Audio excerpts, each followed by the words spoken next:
Teacher জন্য আপনারা যারা করলা খেতে পারেন না তাদের আর কোনো চিন্তা নেই। খুবই সহজ এবং মজাদার একটি করলার রেসিপি নিয়ে আসলাম। করলার রেসিপি যে এত মজা হতে পারে আগে জানা ছিল না।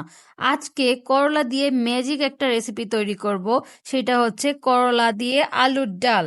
তো প্রথমে আমি করলাগুলো ভালো করে ধুয়ে নিয়েছি, তারপর স্লাইস করে কেটে নিয়েছি নাইফের সাহায্যে। কিভাবে কাটছি সেটা তো আপনারা ভালো করে দেখতেই পারছেন। ভেতরের বীজগুলো ফেলে দিব, এগুলো রাখবো না, এগুলো খেতে একদম ভালো লাগে না আমার কাছে।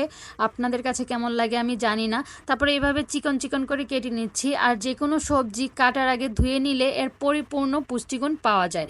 তারপর আমি সবগুলো সবজি আগেই ধুয়ে নিয়েছিলাম, তারপর কাটলাম। আর আজকে যেহেতু আলু দিয়ে হচ্ছে করলার ডাল রান্না করব, সেই জন্য আলু তো মাস্ট থাকতেই হবে। তো আলু নিয়ে নিলাম, বড় বড় দুইটা আলু নিয়ে নিলাম, নিয়ে ভালো করে ছিলকাগুলো ফেলে দিচ্ছি, দিয়ে তারপরে চাক চাক করে কেটে নিব। আর এগুলো আমি প্রথমে সেদ্ধ দিয়ে দিব, দিয়ে বাকি সব কাজগুলো করে নিব। আর আজকে খুব ভালো করে এই আলুটা সেদ্ধ করতে হবে। আর উত্তরবঙ্গের মানুষেরা তো ডিমের আলুর ডাল খুবই পছন্দ করে, সেই অনুপাতে আমি ভাবলাম আজকে আমি করলা দিয়ে আলুর ডাল রান্না করি, কেমন হবে।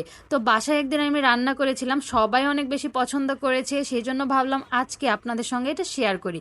তো ভাবলাম আজকে যেহেতু একটা ভালো রেসিপি রান্না করছি, তো সবগুলো আমি ফ্রিজের কোনো মশলাই ইউজ করব না, আমি সবগুলো মশলা বেটে নিজের হাতে সব কিছু করব, তাহলে রান্নাটা আরও অনেক বেশি দ্বিগুণ মজা লাগবে।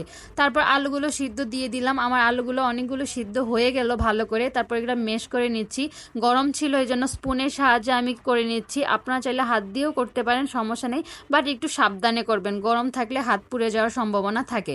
তারপর একটা কড়াই বসিয়ে দিলাম, সেখানে তেল দিয়ে নিলাম, তেলটা গরম হয়ে আসলে একটু হলুদ দিয়ে দিলাম। এবার আমি ভালো করে করলাগুলো ভেজে নিব।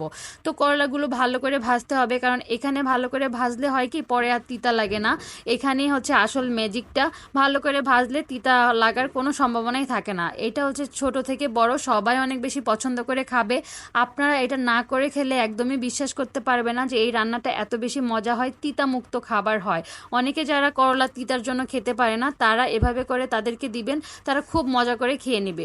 তারপর আমি জিরা দিয়ে দিলাম, একটু তেজপাতা, এলাচ, দারচিনি, তারপর শুকনা মরিচ, এগুলো দিয়ে ভালো করে নেড়ে চেড়ে নিলাম, একটু পানি দিয়ে দিলাম। এবার হচ্ছে পরিমাণ মতো আদা বাটা, রসুন বাটা, জিরা বাটা দিয়ে দিলাম, আমি যেগুলো বেটে রেখেছিলাম সেগুলা। তারপর হলুদ গুঁড়ো, মরিচ গুঁড়ো, ধনিয়া গুঁড়ো, এগুলো দিয়ে ভালো মতো নেড়ে নিচ্ছি। আর পরিমাণ মতো লবণ দিয়ে নিচ্ছি, আপনাদের স্বাদ অনুযায়ী লবণটা দিয়ে দিবেন, দিয়ে ভালো করে নেড়ে নিচ্ছি। নেড়ে ভালো করে কষিয়ে নিলাম। কষানো হয়ে গেলে যখন তেলটা উপরে চলে আসবে, তখন আমি ভাজা করলাগুলো দিয়ে দিব, দিয়ে আরেকটু ভালো করে নেড়ে নিব। নেড়ে যখন আবারও তেলটা চলে আসবে উপরে, তখন আমার মেশ করা আলুগুলো দিয়ে দিব, দিয়ে ভালো করে আবার কষিয়ে নিব। ভালো করে নাড়তে থাকবো, একটু ভালো করে কষাতে হবে। এখানে ভালো করে যে কোনো জিনিস কষালে হয় কি খেতে অনেক বেশি মজা হয়। তারপর পানি দিয়ে দিচ্ছি, আমি এখানে অল্প করে পানি দিচ্ছি, ভালো করে নেড়ে দিলাম। আর আরেকটু বেশি করে পানি দিব, কারণ এটা যেহেতু ডাল রান্না করা হবে সেই জন্য অনেক বেশি পানি লাগবে আলুর মধ্যে। আর ওইদিকে দেখেন এত বেশি ঝড় তুফান হচ্ছিল, আজকে অনেক বেশি বাতাস ছিল। আর এই কারণে খুবই ভালো লাগছিল, ঠান্ডা ঠান্ডা ওয়েদারে রান্না করতে আমার তো বেশ ভালো লাগছিল।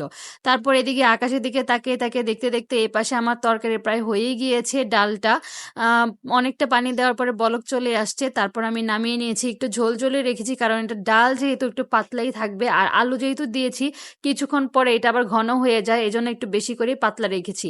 এই তো আজকে এভাবেই রান্নাটা আমার কমপ্লিট হয়ে গেল। আর আজকে দুপুরে খাবার ছিল আমার এগুলাই, খুবই সিম্পল ছিল। আমার আম্মু অসুস্থ থাকার কারণে বেশি কোনো কিছু রান্না করা হয়নি আজকে, তাই আজকে এইসবই ছিল। তো আমার রান্নাটা কেমন হয়েছে জানাতে কিন্তু একদমই ভুলবেন না। আল্লাহ হাফেজ।